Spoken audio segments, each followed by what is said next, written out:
Hello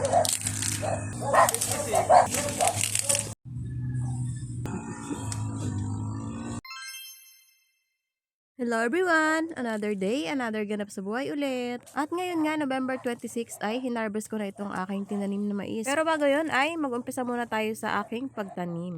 Hello everyone! Today is September 5 pala. Ako ay magapunla naman itong mais. So gusto kong itry magtanim nito. So sana this time ay tumubo na kasi nakaraan na nagtanim ako ay walang tumubo. 4 days, ayan na yung ating mais na pinunla. Yan, may tubo na sila. Pero dahil dalawa pa lang na-order ko, ayan, ito ay ipupunla ko din dito. Yan.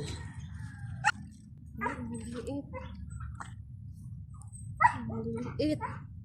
Yun nga, ang liliit ng butil niya, pero pinunla ko pa rin siya. Try ko pa rin kung ito ay matubo baga. Ngayon ay September 9 na.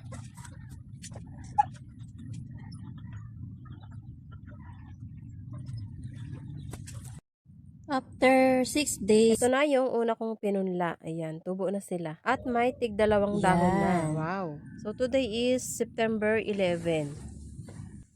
At ito, medyo malaki na. Ayan. Nilipat ko na siya. And today is September 15. Ito na yung pangalawang pinunla ko, yung maliliit na butil. So, ayan na sila. Nagsitubo na rin. At syempre, nireplant ko na rin ito ngayon.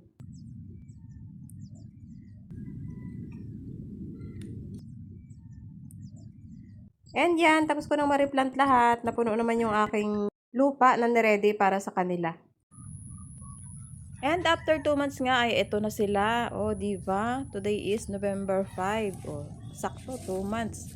Meron na silang mga bulaklak at meron ding mga puso na. Kahit medyo mga payat nga ni ay at least meron naman silang bunga. Kaya lang after ilang araw ay eto nga ni nagbagyo at after ng bagyo, ayan na ang itsura nila. Mga nagsidapaan na. Pero still, happy pa rin kasi ayan, may mga puso pa rin naman at medyo malalaki-laki na ngani. Siguro naman ay makalasa.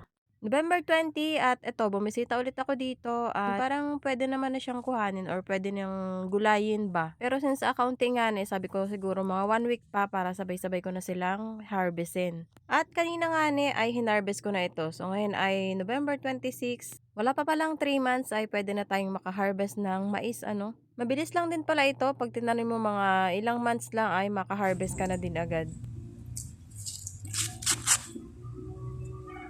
Ang ganda! Yan, balat muna tayong mais. Kahit maingay yung nagamawer. Oh, ang ganda!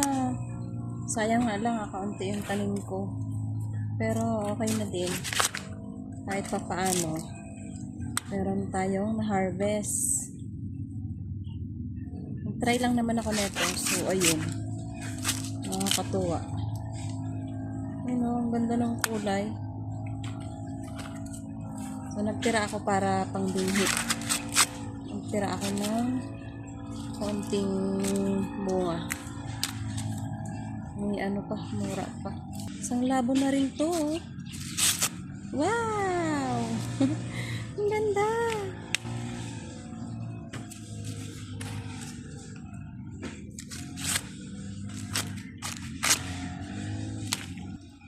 May maliliit, may malalaki. Nakakatuwa naman. Wala pang 3 months to. Sa December 5 pa mag 3 months to. Mabilis lang pala ang mais, no? Yun. Tingnan nyo guys, ang ganda. Yan, super happy ko. Namukha yung aking mga tanim na mais. So, kahit pa paano, may malalabon tayo.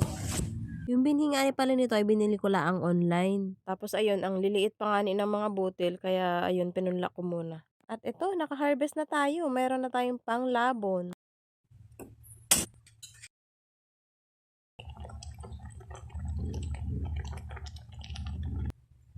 Yan, luto na. Kapag may tiyaga, may panglaga. Kain na tayo. Luto na ang ating mais na with violet. Bango. Pero mainit pa siya.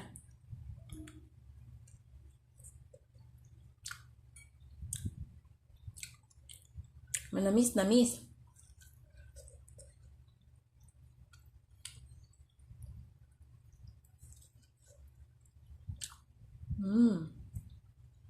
So, yun lang ang aking ganap for today's mini vlog. Yan, tanim-tanim tayo para tayo ay merong libreng pangkain.